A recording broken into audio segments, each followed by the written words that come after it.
Hola amigos de Sportstream, bienvenidos a los titulares del día de hoy.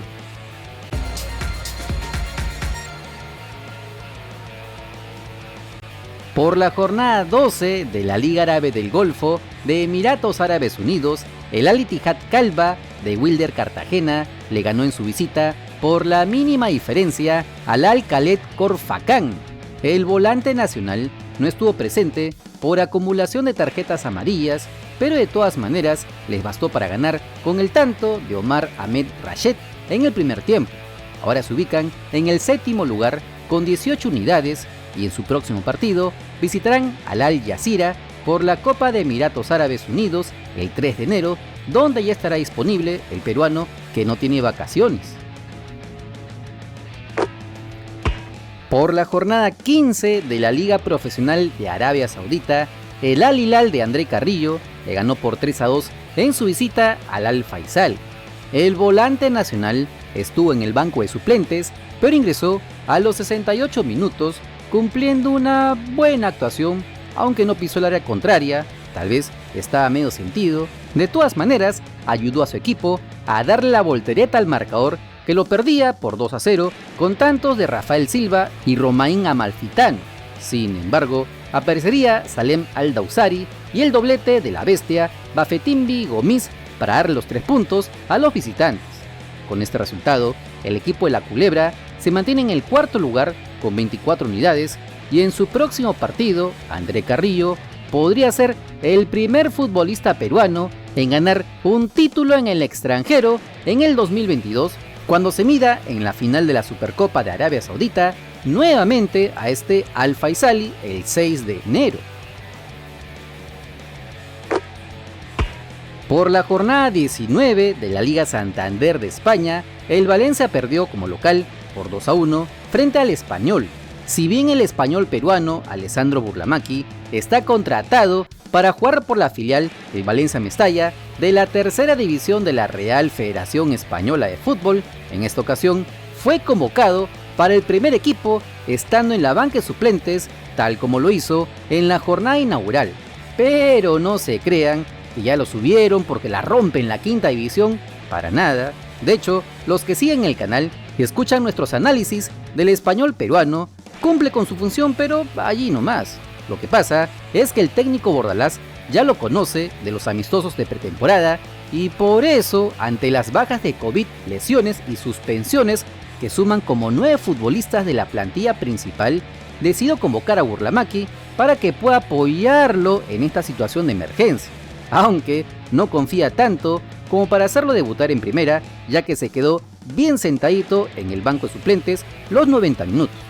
Y en este partido, donde no se hicieron daño en el primer tiempo, en la segunda mitad vendría el gol de los locales en pies de Omar Aldrete. Sin embargo, con los tantos de Raúl de Tomás y Javi Pulido, en los últimos 7 minutos del partido, los catalanes se robaron los 3 puntos. Lo importante es que Burlamaqui ya se codea con la primera división y esperemos que en el próximo partido, con el Cartagena de la Liga Smartbank por los 16avos de final de la Copa del Rey, pueda debutar en el primer equipo. Y en una entrevista que da vergüenza ajena escucharla, por la clase de preguntas lamebotas que le hizo la decana del Colegio de Periodistas de Lambayeque, Rosa Chambergo, al presidente reelecto de la Federación Peruana de Fútbol, Agustín Lozano, dejó entrever el excelente trabajo que está haciendo en la federación y confirmó algunos complejos que tiene este señor. Pero mejor escuchen ustedes mismos esta entrevista que pinta de cuerpo completo al periodismo franelero que se vende por un par de favores cuando se apagan las cámaras. Recuerdo yo que cuando asumió usted la presidencia tuvo que enfrentar algunas situaciones económicas un poco difíciles, pero usted en silencio, trabajando como hormiguita, pudo ir sacando adelante la federación. ¿Cuál es la situación económica en estos momentos de la federación? La federación hoy se maneja como debió manejarse siempre, con mucha capacidad. Una de las cosas que a mí me ha ayudado a sacar adelante la federación es a través de una administración seria, profesional y responsable, tratando de que nuestra economía se invierta de manera responsable en lo que realmente es importante y genera producción. Hemos tenido sin temor a equivocarme, las autoridades más grandes, creo, de muchas federaciones de Sudamérica. Todo es posible hacer cuando hay orden, cuando hay disciplina y la vocación de servir. Durante todo este tiempo, usted ha demostrado ser una persona resiliente, una persona cauta, con bastante inteligencia, pese a los problemas y a los dichos y a veces a muchas cosas señaladas.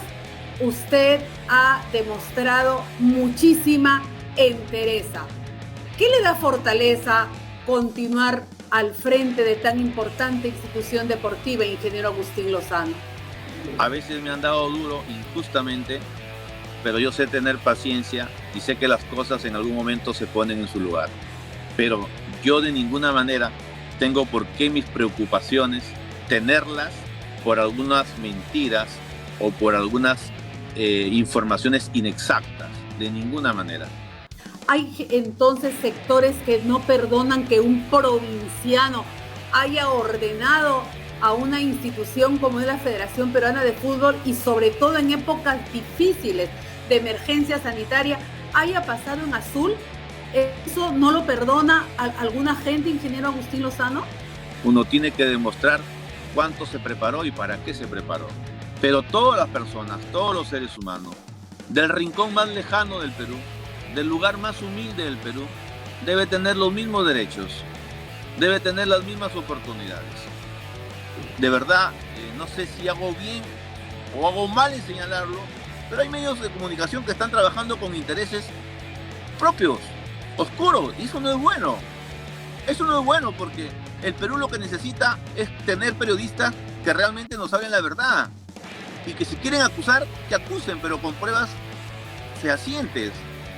En este punto, solamente invocar a que cada vez que tengamos que expresarnos en una entrevista o en cualquier otra cosa, lo hagamos responsablemente, lo hagamos de manera seria. Estoy segura que con su honestidad, su transparencia, con su buena organización y rodeado de los mejores cuadros técnicos, hará de la Federación Peruana de Fútbol un ejemplo de similares, no solo en Latinoamérica, sino en el mundo, que es el nombre del Perú a través del deporte suene y suene bien.